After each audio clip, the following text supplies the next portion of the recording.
This podcast is also part of a pod course, which is available for credit on speechtherapypd.com. All you need to do is register for the course, complete the requirements, and you will receive credit. Speechtherapypd.com is a video continuing education company, a certified ASHA CE provider.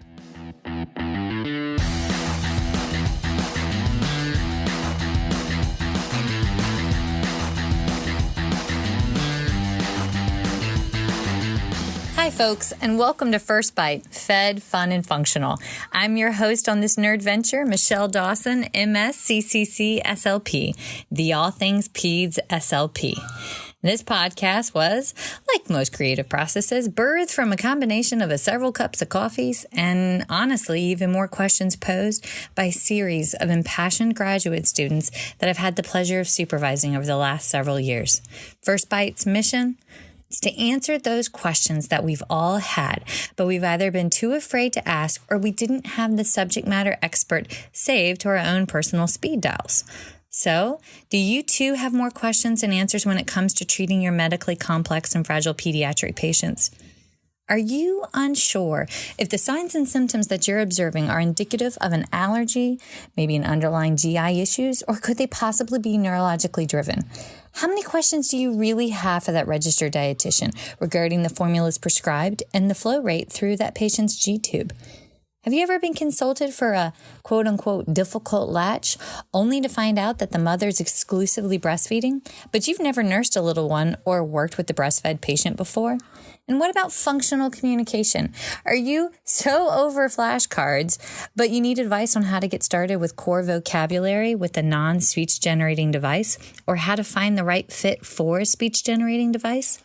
Do you have additional worries about the basic day-to-day running and documentation of your private practice? How do you go about obtaining referrals or even documenting that note so that the insurance company deems it medically necessary?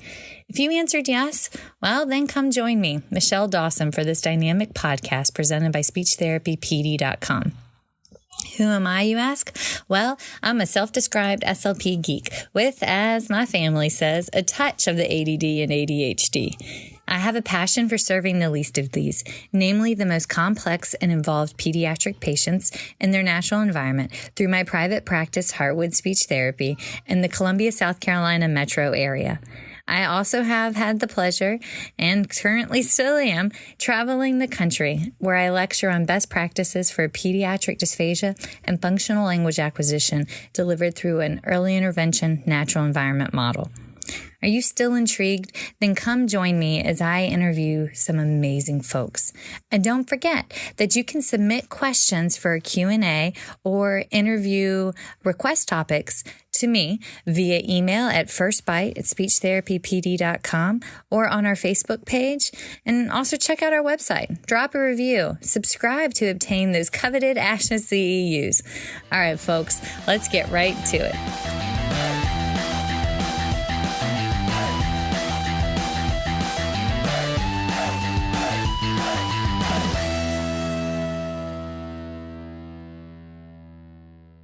Welcome back to First Bite, Fed, Fun, and Functional, resources for the pediatric clinician. I'm your host, Michelle Dawson, the All Things Peds SLP. The topic of today falls in the functional and the Fed category, with emphasis on tackling that tricky EOE, also known as Eosinophillic Esophagitis, diagnosis, but from a family perspective. On that note, I'm excited to reintroduce my sweet friend and colleague, Mrs. Jennifer Tardy, certified holistic nutritionist and help me out here, baby. Integrative. See, I don't teach the kids to talk. I teach them to eat. Integrative health coach. For those of you that didn't hear our last talk, episode 11, or I have a business now, how do I drum up the business? Jennifer and I met years ago while she was acting as my referral coordinator for a private practice company where we were mutually employed. And it was nerdy gal love at first sight. I deeply appreciated her passion, and she tolerated my loud, sometimes smart mouth. Flash forward a few years, and I have stood in awe as she has time and again bravely advocated for her son, who has autism spectrum disorders. and was most recently humbled as she shared with me her family's personal experiences with his crippling EOE diagnosis. So get your tissues ready, and let's learn together from this amazing woman, Mrs. Jennifer. Start us in, but tell us why your perspective is so unique with your academic and your skills training. Talk to me about that first. What do you mean by that, Michelle? Your certified nutritionist business. That's what I want to know about, because Okay. you're not just a Momma-Bear. You're also you, baby. So you want to know what my certifications are? Yes. Tell us again in case they didn't catch you on the last one. Sure. I'm a certified integrative health coach, where I attended Institute for Integrative Nutrition. And I'm also a certified holistic nutritionist through AFPA, which I have to be recertified every 2 years in order to maintain that certification. So I have to continue to do CEU courses during that time to stay certified as a holistic nutritionist. Okay. All right. So that has given you unique, I guess, readiness would be a nice way of saying that, when your son got the diagnosis of EOE. But yeah, so talk to me about that. Yeah, and I wasn't, I was only certified as a health coach back during his diagnosis.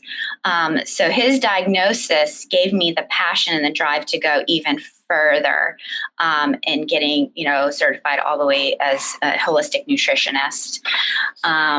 When he and Riley had health problems all along with seizures and bradycardia, which is a low heart rate, and things like that. When he started having symptoms of EOE, which I had never heard of it before, he was losing a ton of weight rapidly. He went from being this chubby boy to being 5'10" at the time and 108 pounds. And that was despite eating calorie content of over 5,000 calories a day. He was eating an entire rotisserie chicken at a time. The large rotisserie chickens, you get at the wholesale club, Sam's Club or whatever. So they're large chickens, and he was eating the entire thing, as well as some other foods that were high calorie, or just trying to keep the weight on him. And he was just continuing to lose. At the same time, he was 13 years old at the time. Okay. So now, folks, I've known them for a long time. So, I've known them for a while. But in case, did he? I'm sorry, Michelle, you cut out on that part. Sorry, a thunderstorm's rolling through. When did he get the diagnosis of autism spectrum disorders? When he was 2.5. Okay. So he's had, and you've advocated for him for a long time prior to starting. Yes. And he started seizures at 3 months old. So it started, basically, he had health problems from birth with lack of oxygen. He had a stroke in utero, and then seizures starting at 3 months old, and then autism diagnosis at 2.5. So yeah, it's been lifelong for him. Okay, so by the time he rolled in with this weight loss at 13 years of age, you were already kind of a professionally trained Momma-Bear, knowing how to, you came with some of that skill set already on how to advocate. Yeah, and it was really difficult, Michelle, because we would take him to the pediatrician, and they would just attribute it to maybe a growth spurt, going through puberty, or because he liked to run a lot, he was very active. So, but then when I showed them the amount of calories he was taking in, there was no explanation for it except, well, maybe he's just going to be thin like a runner. Okay. And your son's like a really good runner. Didn't he just win a championship at the Special Olympics? He did. He got third place for regional nice. Third. Yes. So he's not just like strolling through the park out there. I mean, like the man can bolt. He can run. He can run. So that's kind of what it was kind of attributed to. It was kind of, it wasn't, I don't want to say I wasn't taken seriously, but it wasn't like a big deal, with the medical doctors. I wanted to, I want to see a specialist because something isn't right. It's impossible for him to eat this amount of food and continue to lose this amount of weight. And he's getting these weird rashes. He's complaining of stomach pain. He's guzzling tons of water when he's eating and constant hacking, just constant, and spitting up lots of mucus, to the point where he's spending a good portion of his school day in the bathroom, just gagging, hacking up mucus from his throat, from his esophagus. So we went to the gastroenterologist after a several months wait, and they did the upper and lower scopes, and he was right full of eosinophils. And we got the diagnosis of EOE. And then we were referred to an allergist to see what he was allergic to. And both doctors said, we don't know where this comes from and there's no cure. And we're looking at a feeding tube as well as steroid drugs at that point. Okay. So I have multiple thoughts on what you've talked that I want to explain to the listeners to the speech paths that aren't familiar with EOE. So I want to hang on the next question because I want to go through the signs and symptoms that he was presenting with. Okay. All right. So from a medical perspective, folks, the things that he was presenting with, the hacking and the needing to drink lots of water to get the bolus down is just that. EOE is synonymous with impactions, the length of the esophagus. So him trying to take that much fluid in was just simply because he's trying to move it through the concentric rings on the way down. Now, Dr. Greg Black, who we've actually interviewed a couple of times, he's over there with your allergist that you guys go see. He did the most beautiful explanation on EOE that I've ever heard. And he said, in a nutshell, you have eosinophilic cells are supposed to be in your small intestine. Occasionally, they travel up to your stomach lining for whatever reason. They're not supposed to go any further north than your stomach. But a lot of these children have GERD, acid reflux, and our children that have autism spectrum disorders are at an increased likelihood for having GERD, especially if he's ever been on cranial nerve suppression medications, such as seizure medications. It compounds it even further. And so he has an acidic event, and it brings the eosinophilic cells into the esophagus that's already inflamed. Well, what happens is that eosinophilic cell wedges its way between the interstitial lining of the other cells that are supposed to be there, and they become really inflamed, and it's one concentric ring after another, which that concentric ring pattern, if you look down through a scope, y'all YouTube this, but when you look down through a scope, it almost looks like the cartilaginous rings of the trachea inside the esophagus. And that's what the food is getting impacted on. And what happens is when we have stomach acid, when we had a GERD event, our body makes mucus to coat the esophageal wall.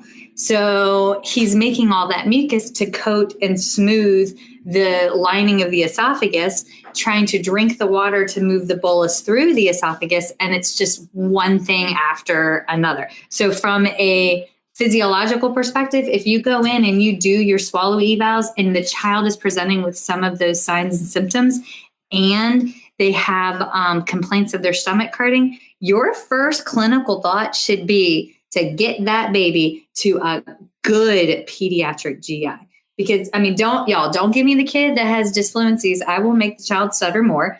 We are all well aware that lateral lisps and correct pronunciation of multisyllabic words in the letter R, not my thing.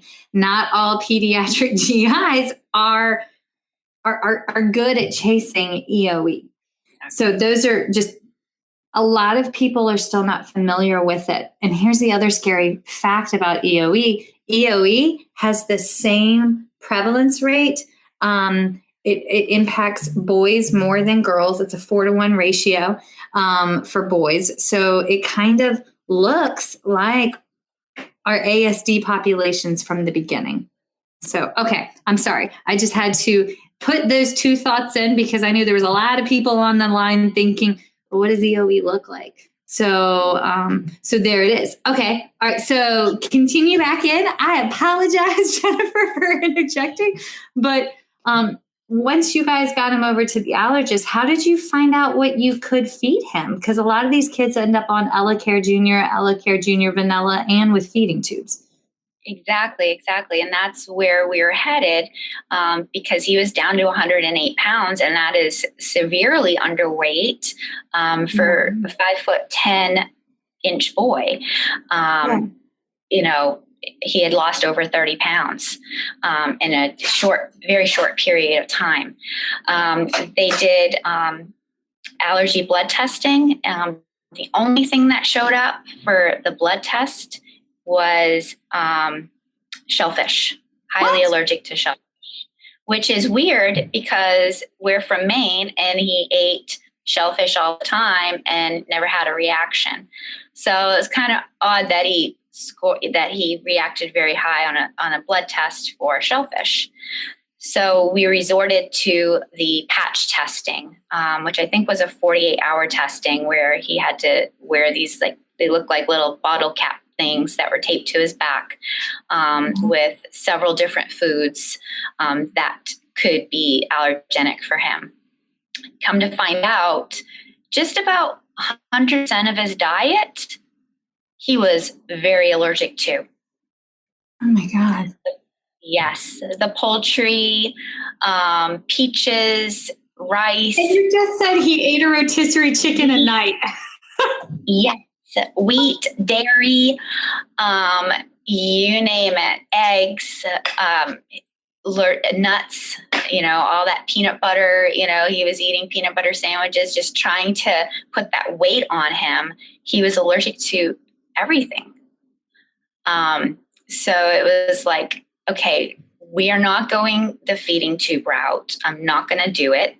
We're not doing steroids, and we're going to get to the root of this to see what's going on. And I'm going to get really creative to see what I can feed him.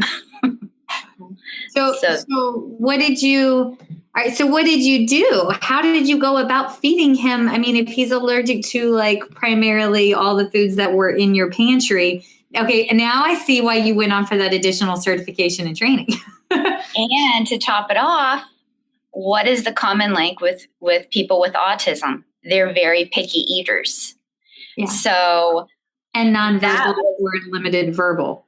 Exactly. So that was another hurdle was, okay, how do we because we had already expanded his diet from chicken nuggets and cheese pizza and waffles to rotisserie chickens and some vegetables, limited vegetables, and things like that. So we'd already worked really hard at expanding his diet, but now we got to take those foods away and change it again. So how are we going to do that with the limited foods that he can have?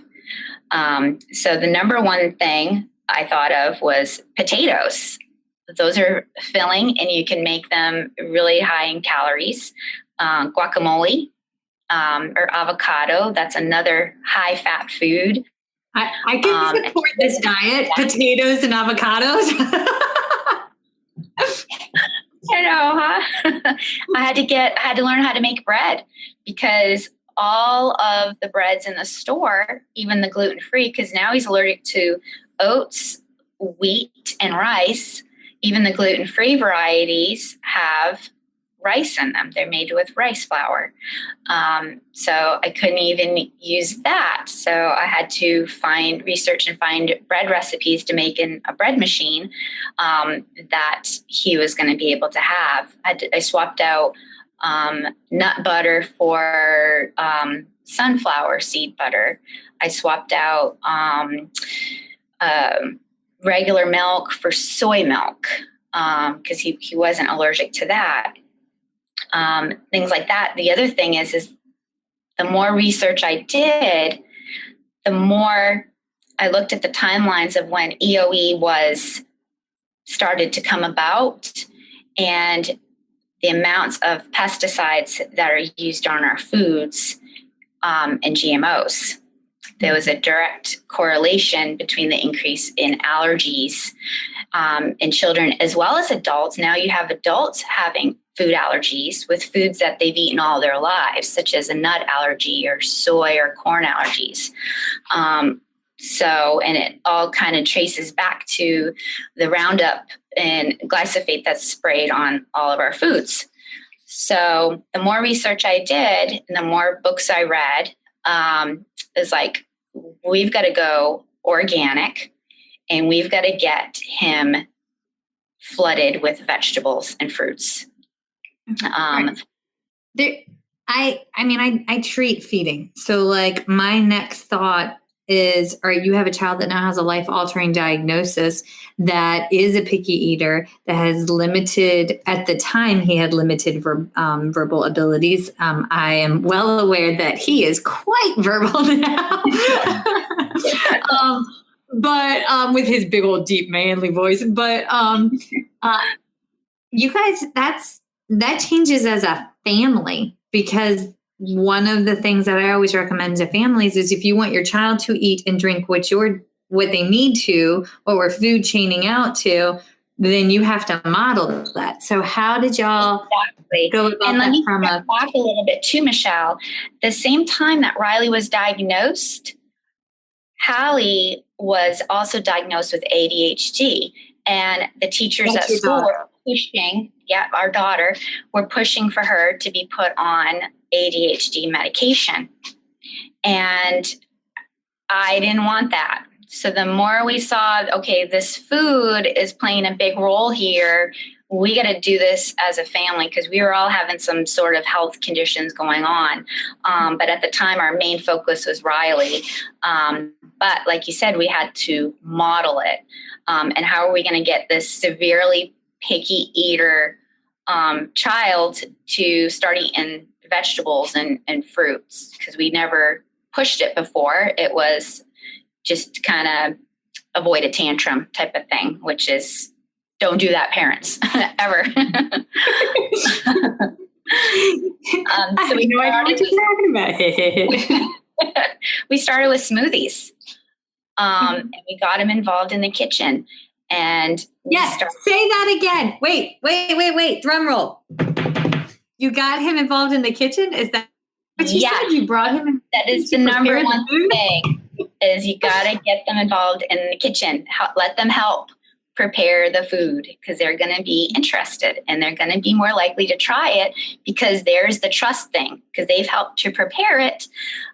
So they're going to be more likely to try it, versus if just mom and dad put some new weird food on their plate where they don't know where it comes from. Mm-hmm. And mom and dad is looking all anxious, like, I don't think he's going to try it, or they're not going to try it.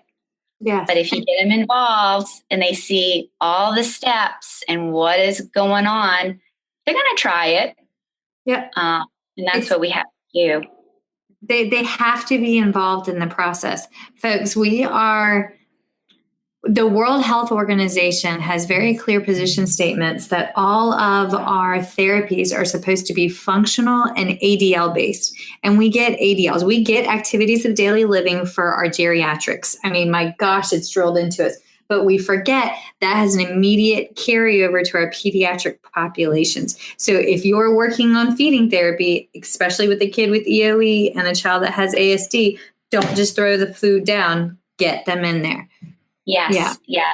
And make it fun. So we made things out of little faces on a plate to make little like characters, happy faces, whether it was like with cucumber slices or peas lined up or banana slices, just to kind of make it fun and interesting and real colorful. And then soda water was a nice little incentive. Find something that they like that's healthy a lot. And we use that as fizzy waters. Is that what you mean? Like fizzy waters. Yes. Fizzy waters. That was one of Riley's favorite things to drink.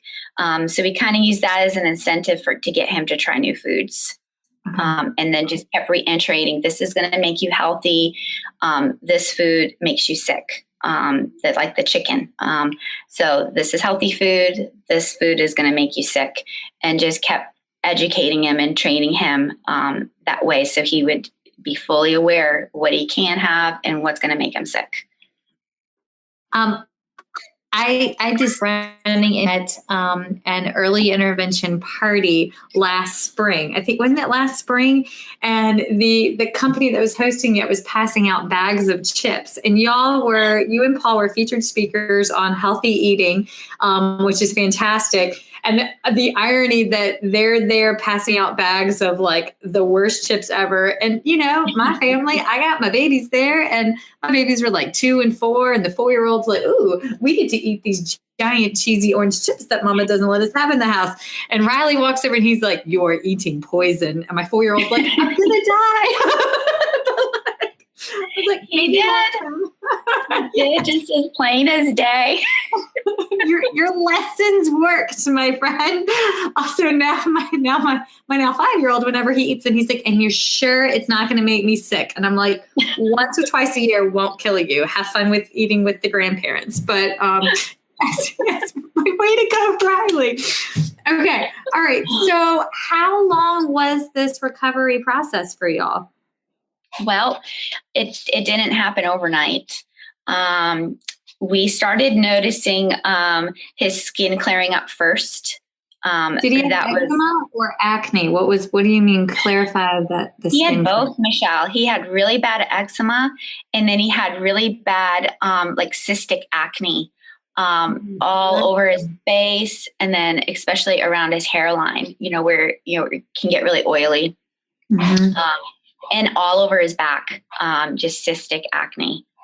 And then he had the eczema on his legs and elbows and things like that. So we noticed the skin clearing up first. And then we noticed he wasn't gagging as much. And then he started gaining weight. And he's gaining weight on mainly a plant-based diet, which is crazy, because you would think that most people would think if you go on a plant-based diet, you're going to lose a ton of weight because it's such low calories. And he was eating lower calories because he wasn't eating, whole chickens anymore or whole pizza. But he was getting the right nutrients that he wasn't allergic to and his body wasn't rejecting. So that was feeding his cells and causing those cells to communicate and then causing the healing to occur. So we went back in 1 year and we got another scope. He still had EOE, but the eosinophil count was way down. So it's like, okay, we're going to keep doing what we're doing. The doctor asks, what are you doing? Because we didn't follow what he suggested at all. And I said, we're non-GMO and we went plant-based. And he looked at me like I had 4 heads. Like, okay, whatever. So we went a year later and we had another scope and no eosinophils, none. So, 2 years. 2 years later. 2 years later, no more EOE, and he has been symptom-free now for 4 years. It's been 4 years. He just turned 19 years old, and the allergist couldn't believe it either. He was just blown away when he asked us, what did you guys do? How did you feed him? Because he was allergic to so many foods. And when we told him what we did, he was just blown away. Like, again, foreheads. Like, what? But yeah. And the other thing too with EOE, it's not always food that causes symptoms. Riley not only was allergic to food, but also environmental allergies. So trees, grass, things like that. So those are very allergenic as well. And those also improved with diet and just eat an abundance of nutrient-rich foods. Okay. Well, I have to say, like, I've seen him over the last couple of years and he looks healthier than when I first met him. And like, he looks healthier. And I've treated kids with EOE, and every child I've ever worked with, their allergies were unique to them. Like, I have one child that's allergic to pea powder, like a pea protein powder, which is apparently in like everything. It is. One allergen has been consistent across all, and it's milk. Like, every kid I've worked with has always been allergic to milk. And 80% of the population is lactose intolerant. So that kind of goes hand in hand with that. That's why we have to limit our cheese intake. I mean, even though baked brie with fig jam is delicious. I know a certain husband that appreciates when we don't partake a lot of that. But that's TMI. Moving along. But it worked for you guys, and that's awesome, because you did it without you did it without a feeding tube, and that's not right for every kid. I mean, I've worked with the infants that like they've had to have the feeding tube, but I mean, for some children, that's, that could be the right call. And all right, so here's the deal. If people are looking for good resources out there to begin this conversation, or say a listener just wants to learn more about EOE, but going about it from like a healthy, like holistic plant-based approach, what resources did you use, and how do they get in touch with you for that? Yeah. A few books that got me started in the journey with researching. I'll hold them up. This one is called Disease Proof Your Child, and it's by Dr. Joel Fuhrman, and it's reducing asthma, ear infections, allergies, and it's just boosting your child's immune system. And the other one is also by Dr. Fuhrman, and it's Super Immunity. That's another wonderful one. And then Dr. Neil Barnard has got healthy eating for life for children. And they're all wonderful resources, and they all have websites to go to, and of course, do your own research and everything as well. But that's where I got started with researching. I wanted to find doctors that weren't paid by industry to get a non-biased research for what to do, because there's so many conflicting information out there. Yes. And I know you. I know you're thorough. Your thorough, Jean, makes me look lackadaisical. So I appreciate that. And I know Paul has always recommended, both of you have recommended some of the Netflix shows, and I attempt to watch them, but inevitably when I sit down to watch, I'm always eating. And then I look down at what I'm eating, and then it kind of like kills it for me personally. I'm like, Yeah, that's honest, but I know how to get a hold of you. But if somebody wants to ask you questions specifically about y'all's walk with EOE and advice on, maybe their own personal healthy eating, how do they reach you for that? Sure. They can go on my website. It's www.eatingforhealing.org. And then I'm also on Facebook, Eating for Healing. And then you can also email me, jennifertardy.nutrition@gmail.com. Okay, perfect. And one thing before we switch over to questions, because I am sure there will be a lot of questions on this. You briefly said it earlier, and you talked about how you kept track of the 5,000 calories that Riley was consuming in a day and then shared that with the physician. How did you go about that? I just used an app, like Chronometer is one of them. That's a really good app because it also keeps track of all the different individual nutrients. So your B vitamins, some amino acids, fat, sodium, sugars, and then the types of fats. So that's a really great app to use. And if a food isn't listed, you can actually scan the barcode with your smartphone, and it will just enter it automatically right in there. And then you can, and then you can email yourself the daily log, and then that's what I did. And then I printed it out, and then I showed both our pediatrician as well as the gastroenterologist as well, to show that something was wrong because he's eating so much food and calories, and then still continuing to lose. Today, he weighs a healthy 142 pounds, and he's 5'11", which is slender, but it's healthy for him. He's able to maintain that, and he's very, very active. If he's not riding his bike, he's swimming or running. Yeah. Yeah. Well, I mean, he's a 19-year-old kid. Most 19-year-old kids are like bean poles from the get-go. Well, yeah. I mean, most are, but, maybe not necessarily in our typical zip codes where we live. Okay.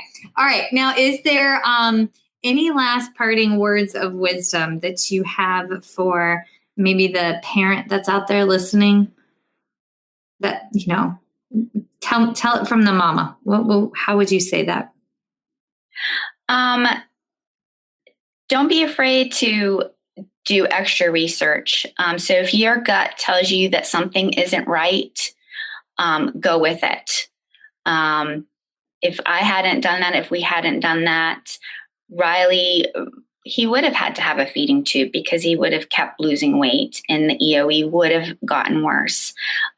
So always go with your gut if you feel that something isn't right, because you as parents know your child the best and do what's best for them. Yes. All right, folks, there's probably the best line that we have heard thus far. The parents know. I mean, yep. They may not realize that they know. Sometimes you have to help guide them, ask the right questions to tease it out, but the parents know what's going on with their kids. So beautiful. Thank you. Thank you. I know this was... You're welcome. It's hard to talk about our babies and to lay it out there, but I mean, you can change other kids' stars by sharing this. So thank you. Yes, absolutely. That's a wrap, folks. Once again, thank you for listening to First Bite, fed, fun, and functional. I am your humble but yet sassy host, Michelle Dawson, the All Things Peds SLP. This podcast is part of a course offered for continuing education through speechtherapypd.com. Please check out the website if you'd like to learn more about CEU opportunities for this episode, as well as the ones that are archived. And as always, remember, feed your mind, feed your soul, be kind, and feed those babies.